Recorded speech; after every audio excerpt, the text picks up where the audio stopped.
મિત્રો, પત્રકારત્વ માટે બે કાળ સુવર્ણ કાળ ગણાય.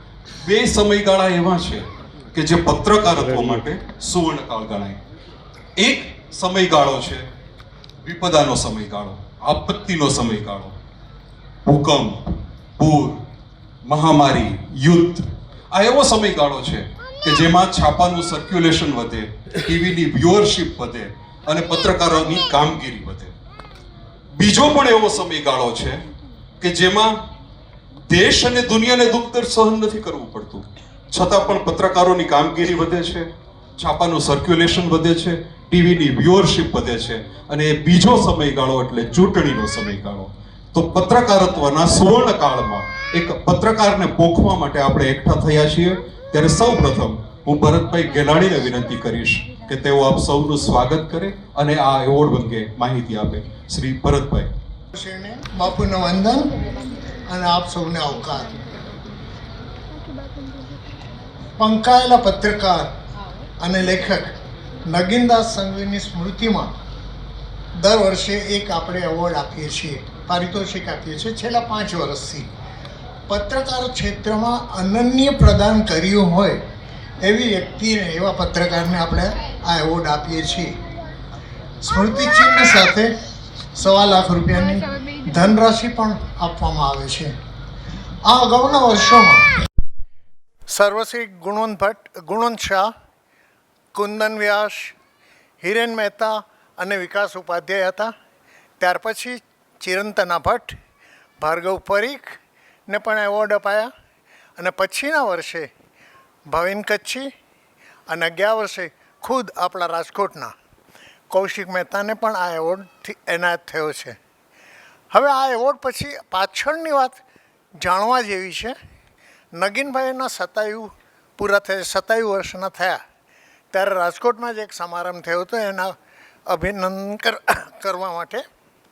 એ વખતે એમના ચાહકો અને વાચકોએ નક્કી કર્યું કે બાપુના, નગીન બાપાના, ગુજરાતી પત્રકારોના પ્રદાનને વધારવા આપણે એમને એક ચોક્કસ ધનરાશિ આપીએ. એટલે 11 લાખ રૂપિયાની થેલી એમને આપવાનું નક્કી થયું. પણ નગીન બાપા એટલે એવા ચુસ્ત સિદ્ધાંતવાદી, એમને કંઈ પણ લેવાની ના પાડી. પછી પૂજ્ય બાપુએ દરમિયાનગીરી કરી અને એમાં પ્રસાદ રૂપે એમને 1 લાખ રૂપિયા સ્વીકાર્યા. પણ એક શરત હતી કે હું આમાંથી 1 પૈસો નહીં રાખું. અહીં જ રાજકોટમાં એમને વૃક્ષારોપણ કર્યું. સૌરાષ્ટ્ર યુનિવર્સિટીના પ્રાંગણમાં એક રકમ એને પોતે રાખી નહીં. બાકીની રકમ જે હતી એમાંથી અમે નક્કી કર્યું કે દર વર્ષે આપણે એક ઉગતા પત્રકાર, જાણીતા પત્રકાર અથવા તો જેનું પ્રદાન ગુજરાતી પત્રકારોમાં ઉત્તમ રહ્યું હોય એને આપીએ. આ વર્ષે આપ જાણો જ છો કોને આ એવોર્ડ એનાયત થશે. આ વર્ષના વિજેતા અથવા તો એવોર્ડમાં જેમને માટે પસંદગી થઈ છે એવા એબીસી અસ્મિતા એક્ઝિક્યુટિવ એડિટર રોનક પટેલ, રોનકભાઈની એક શો, ટોક શો એટલે ટીવી શો બહુ જ જાણીતો છે, બહુ જ લોકપ્રિય છે, જેનું નામ છે હું તો બોલીશ જ. આ શો બહુ પોપ્યુલર છે. પણ રોનકભાઈ વિશે હું કંઈ નહીં બોલું અત્યારે. એના વિશે વિગતે વાત કરશે Kaushikbhai. Over to Yogeshbhai. Thank you. શાબ્દિક સ્વાગત બાદ પુસ્તકથી સ્વાગત કરીશું મહાનુભાવોનું. સૌથી પહેલાં બકુલભાઈ ટેલરનું અભિવાદન કરવા હું કૌશિકભાઈને વિનંતી કરીશ. કૌશિકભાઈ. આજના એવોર્ડી રોનકભાઈ પટેલનું સ્વાગત કરવા હું શ્રી મહેન્દ્રભાઈ પટેલને વિનંતી કરીશ. અતુલ ઓટોના મહેન્દ્રભાઈ પટેલને વિનંતી કે તેઓ રોનકભાઈ પટેલનું સ્વાગત કરે. પૂજ્ય બાપુનું પુસ્તકથી અભિવાદન કરવા હું શ્રી ભરતભાઈ ગેલાણીને વિનંતી કરીશ.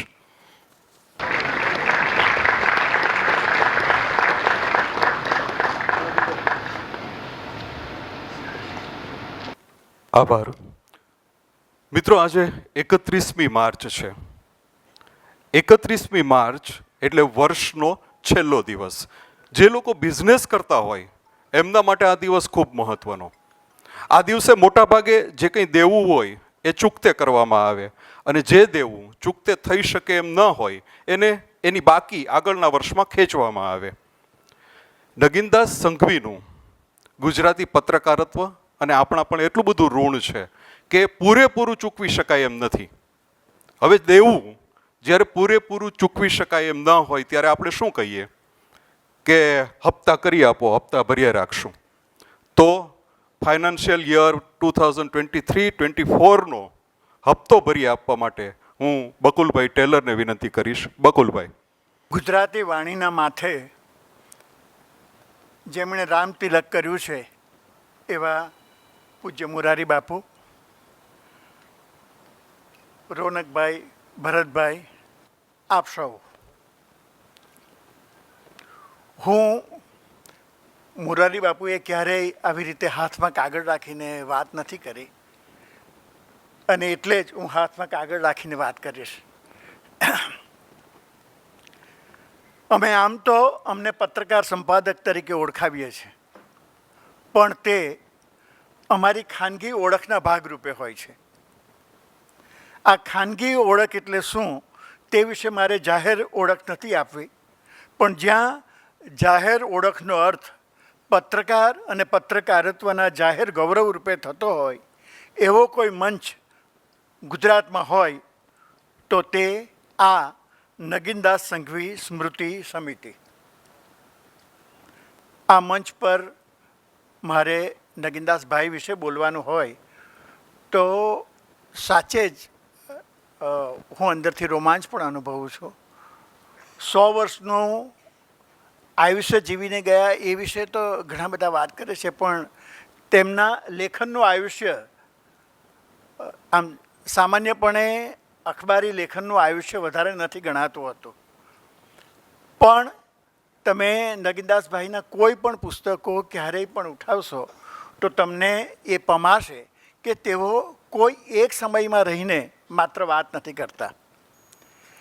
તેમણે રાજકારણ વિશે લખ્યું એ બહુ પ્રગટ છે, પણ રાજકારણ નહીં, તેમણે તો કૃષ્ણ વિશે પણ લખ્યું છે, ઓશો વિશે પણ લખ્યું છે, ગીતા વિશે લખ્યું છે. એમના 18 જેટલા પુસ્તકો તમે જુઓ તો તમને થાય કે તેઓ કેટલી વ્યાપ્તિમાં રહીને કામ કરે છે. આપણે રાજકારણ આ શબ્દને બહુ મર્યાદિત અર્થમાં વાપરીએ છીએ. રાજકારણ બહુ જ વ્યાપક અર્થમાં તમારે જોવાનું હોય તો મહાભારત અને રામાયણ આપણી સામે છે, જેણે રાજકારણની ભૂમિકા એટલે કે મનુષ્ય ચિત્ત રાજકારણ કેવી કેવી રીતે રમતો હોય છે એ જીવનના વ્યવહારના ભાગરૂપે જ રાજકારણ હોય છે.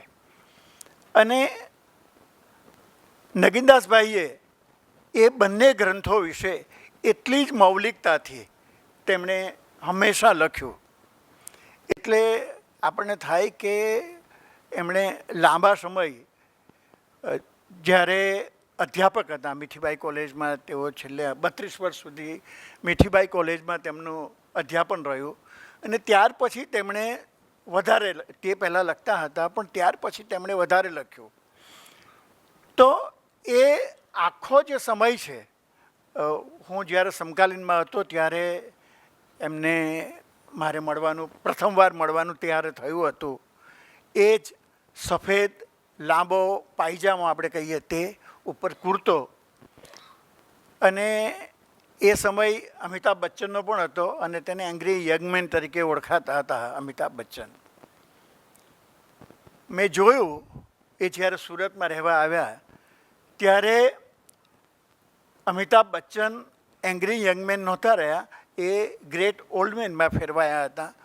પણ નગીનદાસભાઈ હજુ પણ એંગ્રી ઓલ્ડ મેન નહીં, યંગ મેન જ હતા. એનું કારણ એ કે પત્રકારની ઓળખ તેમના લેખન વડે થતી હોય છે, અને આ નગીનદાસભાઈનું જે લેખન હતું તેનું યૌવન, આ તળ અને ફળનો મિજાજ એ છેવટ સુધી રહ્યો હતો. અને આ છેવટ સુધી રહ્યો એનું કારણ ઘણી વખત એવું હોય છે કે તમે પત્રકાર હો, કોલમિસ્ટ હો, તો તમે ક્યારે કોઈ રાજનેતા ઉપર જરા છવાઈ જવાનો પ્રયત્ન કરો. અલબત્ત એવું થતું નથી હોતું, કારણ કે સત્તામાં બેઠેલા જે હોય તેનું વર્ચસ્વ તો કાયમ રહેતું હોય. પણ ગુજરાતી પત્રકારત્વમાં છેલ્લા કેટલાક વર્ષની અંદર વધારે કે પોતાની જે ઓળખ લેખન વડે જે ઊભી થઈ હોય, તો એ લેખનની ઓળખ રાજકારણ પર કેવો પ્રભાવ પાડે છે તેના આધારે અંકાતી હોય છે. હું માનું છું કે નગીનદાસભાઈએ ક્યારેય ગુજરાત વિધાનસભા પણ નથી જોઈ કે ક્યારેય સંસદ ભવન તરફ પણ નથી ગયા. તેઓ મુંબઈ રહેતા હતા, એના કારણે પણ વિધાનસભા એમના માટે દૂર હતી અને દિલ્હી તો હંમેશ દૂર હતું. હું બીજા અર્થમાં કહું છું કે તેઓ ક્યારેય આ રીતે લખવા ટેવાયા નહોતા. તેમણે જે કહેવું હોય એ કોઈ પણ સંજોગોમાં જે કહેવાનું હોય તે જ કહેતા, અને તે કહેતા એ એવી રીતનું એ વર્તમાન ઘટનાનું તેમણે પૃથ્થકરણ કરવાનું હોય તો પણ બહુ વ્યાપક ભૂમિકાએ જઈને એ વાતને, એટલે તેની અંદર ઇતિહાસના સંદર્ભ, ઊંડા તર્ક, બંધારણની ભૂમિકા, એમણે આઝાદી પહેલાંનો સમય, અને ત્યારે તેઓ 83ની પાસે પહોંચી ગયા હતા, ત્યાં સુધી તો તેમણે આઝાદી પહેલાંનો સમય જોયો છે. એટલે ગાંધીને જોયા છે, જવાહરને જોયા છે, રામ કૃપલાણીને જોયા છે, અને ત્યાર પછી તેમણે નરેન્દ્ર મોદી સુધીના રાજનેતાઓને જોયા છે. આ બધાનું કામ જોયું છે. એ દરમિયાન બદલાતા ભારતને, ભારતીય સમાજને, ભારતીય સંસ્કૃતિને તેમણે જોઈ છે. એટલે તેઓ એવું માનતા નહોતા કે રાજનેતાઓથી આ દેશ બદલાઈ શકે. તેઓ પહેલી વાત કરતા હતા કે પ્રજા તરીકે આપણે શું છે. તેઓ પ્રજાને હંમેશા કહેતા કે તમારું જે બળ છે એ જ બળ નેતાનું હોઈ શકે, એટલે તમે બળવાન થાવ. પ્રજાની મર્યાદાઓ તે જ રાજનેતાઓની મર્યાદા બનતી હોય છે. એટલે ઘણી વખત આપણે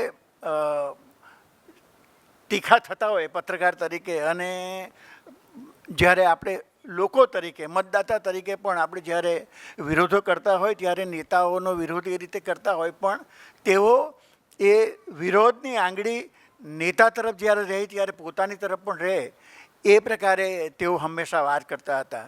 એટલે નગીનદાસભાઈને ક્યારેય કોઈ નેતા વિશે કે કોઈ એક સમય વિશે વધારે ઉશ્કેરાઈને મેં વાત કરતા જોયા નથી. તેમની ઉંમર વિશે પૂછાય કે તેમની તંદુરસ્તી વિશે પૂછાય ત્યારે પણ કહેતા હતા કે હું કોઈ દિવસ જીમ ગયો નથી. જીમ શું કહેવાય એ મને ખબર નથી. મને ખૂબ ગમતા જે ભોજન છે એ હંમેશા કરું છું, અને એ મેં કર્યા છે.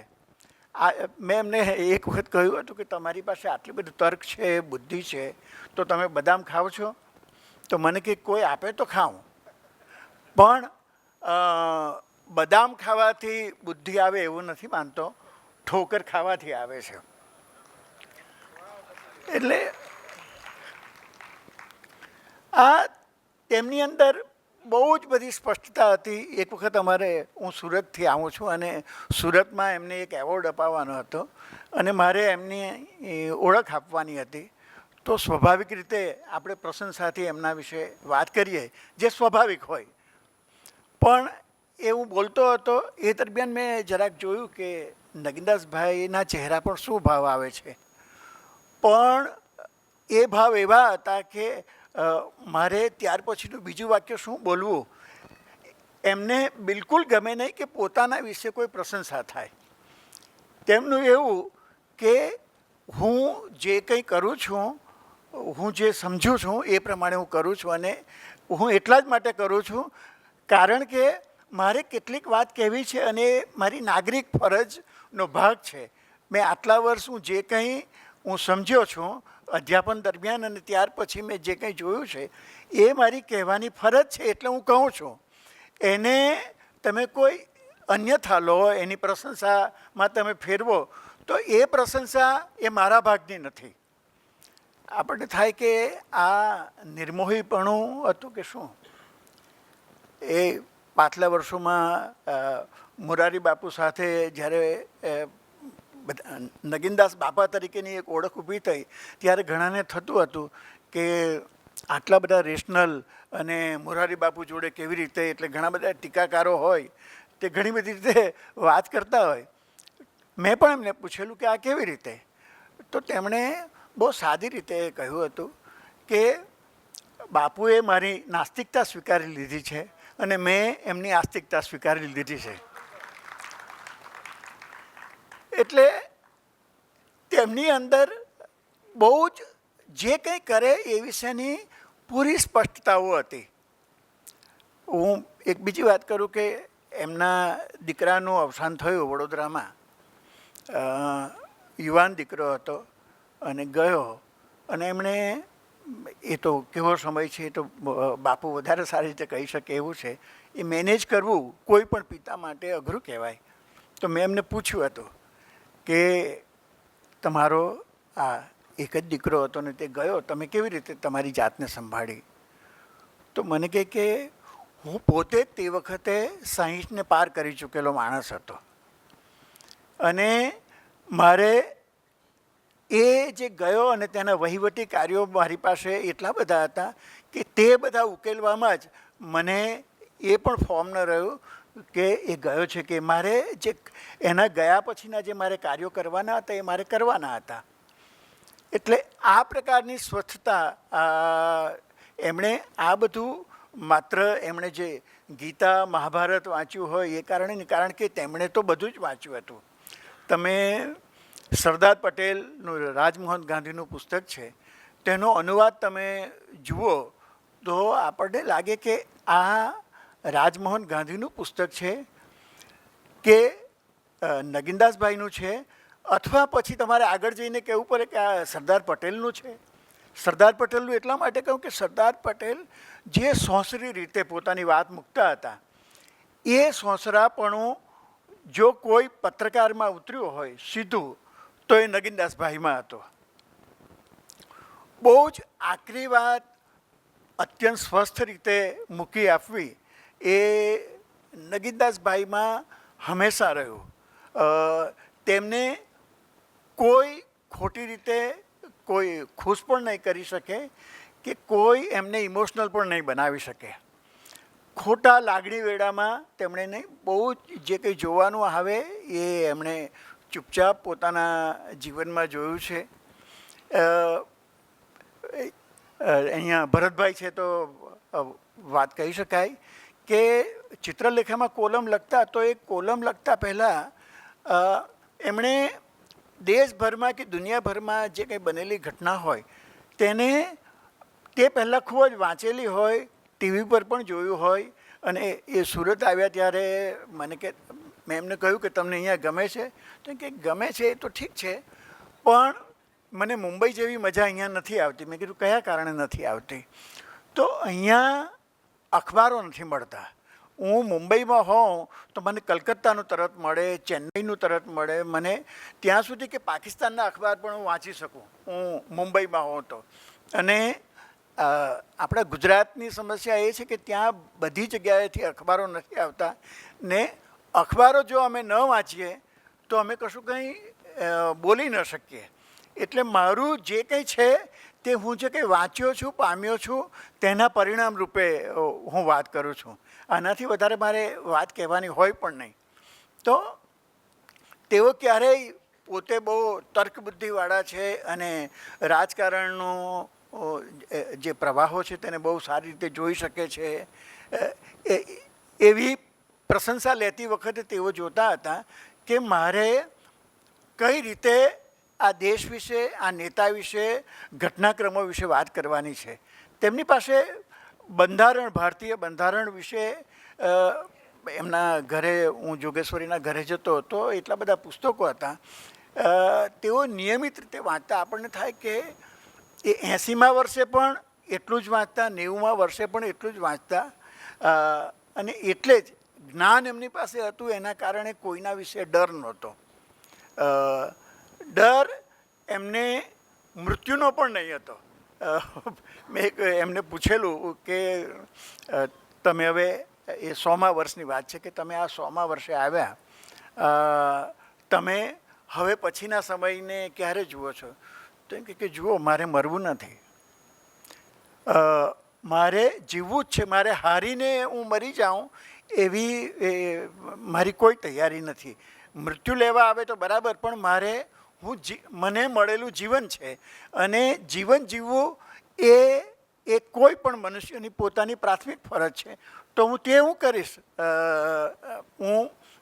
એટલે અહીંયા નચિકેતા એવોર્ડ અપાય છે તો આપણને થાય કે નચિકેતા એ હતા કે જેમણે પ્રશ્નો પૂછ્યા હતા અને સામાન્ય રીતે મૃત્યુ અનુત્તર છે, પણ યમે નચિકેતાને ઉત્તરો આપ્યા છે. એટલે પત્રકારત્વ જે છે તેની ભૂમિકા કંઈક આ છે. એટલે નચિકેતા જે પ્રશ્ન પૂછી શકે, રોનકભાઈના તો નામમાં પણ રોનક છે.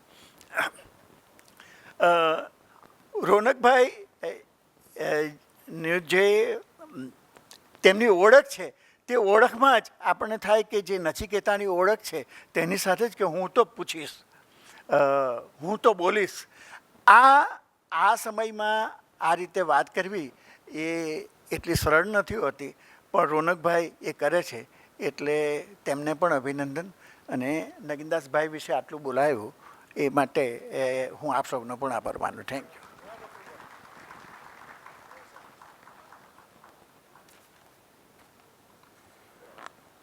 આભાર બકુલભાઈ. ગાલિબનો એક બહુ પ્રસિદ્ધ શેર છે, ન થા કુછ તો ખુદા થા, कुछ न होता तो खुदा होता, डूबो या मुझको होने ने, न मैं होता तो क्या होता, हुई मुद्दत की गालिब मर गया पर याद आता है वो हर एक बात पे कहना कि यूँ होता तो क्या होता.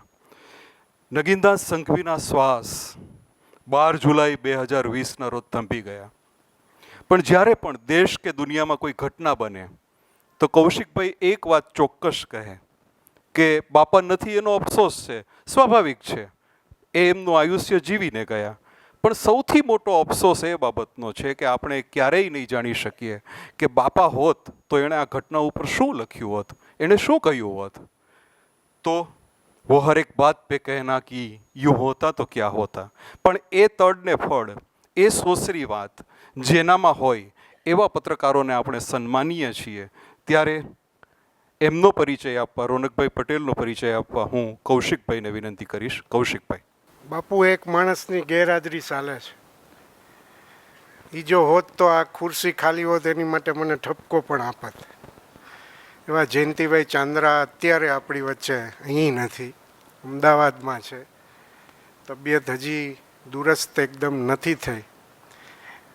પણ આ આખો જે કાર્યક્રમ પહેલાં વર્ષથી ચાલે છે એની મહત્ત્વની ભૂમિકા જયંતિભાઈ ચાંદ્રાએ વર્ષો નિભાવતા આવ્યા છે. એટલે એમને યાદ કરીને પછી રોનકભાઈની વાત કરું.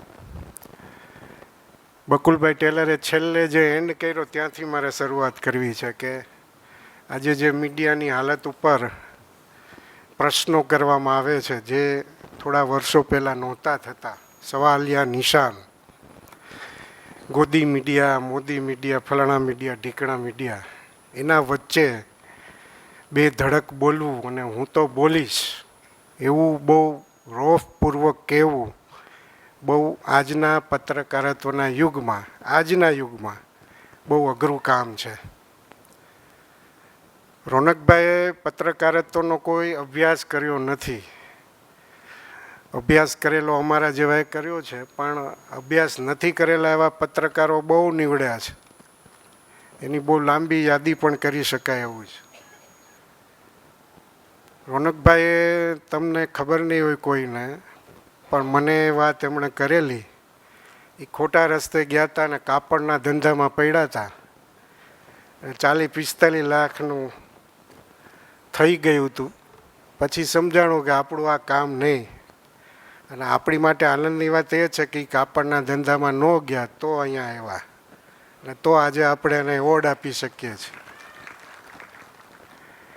પત્રકારત્વમાં એમનો પ્રવેશ પણ એક અકસ્માત કહેવાય એવું હતું. જી અલ્ફા ગુજરાતીથી સાવ સ્ટ્રિંગર લેવલથી એમણે શરૂઆત કરેલી. ક્યારેય કોઈ પત્રકાર સાથે એમનો સંબંધ પણ નહોતો અને જી અલ્ફા ગુજરાતીની એમને ઓફર આવી અચાનક તો એમને થયું કેમ થશે, પણ એમના પિતાશ્રીની એવી ઈચ્છા હતી કારણ કે એ વિજ્ઞાનના શિક્ષક હતા ને વિજ્ઞાનનું સામાયિક પણ ચલાવતા, એટલે મને લાગે છે એ ગુણ પણ એમને પત્રકારત્વમાં કામ લાગ્યો છે વિજ્ઞાનનો. બહુ નાના પાયેથી એમણે શરૂઆત કરી સુરતમાં અને ધીરે ધીરે સીડીઓ એક એક પગથિયું ચડતા ગયા છે. રાતોરાત હું તો બોલીશ સુધી નથી પહોંચ્યા, 25 વર્ષ એમને લાગ્યા છે હું તો બોલીશ સુધી પહોંચવામાં. જી અલ્ફા ગુજરાતીથી આગળ વધી સ્ટાર ન્યૂઝમાં ગયા, ત્યાં થોડું કામ કર્યું. પછી સંદેશ ન્યૂઝમાં આવ્યા અને અમદાવાદથી એમની કારકિર્દીનો એક આખો વળાંક આવ્યો અને છેલ્લે એબીપી અસ્મિતામાં જોડાયા. સ્ટાર ન્યૂઝ પછી આ એબીપી અસ્મિતા નામ આવ્યું અને ત્યારથી એમની જે ગાડી સડસડાટ ચાલી છે એ આપણે રોજ સાંજે 8 વાગે જોઈએ છીએ. આ માણસે એક પણ પ્રશ્ન ગુજરાતનો એવો નહીં હોય કે એમના હું તો બોલીશમાં એમણે સમાવેશ નહીં કર્યો હોય. કોઈ વાર એક મુદ્દા ઉપર, કોઈ વાર 2 મુદ્દા, કોઈ વાર 3 મુદ્દા ઉપર 1 કલાકમાં વાત કરે. હું તો બોલીશ એમનું જે નામ છે ને એ પણ કઈ રીતે આવ્યું છે મને લાગે રોનકભાઈ કહે તો વધારે મજા આવશે.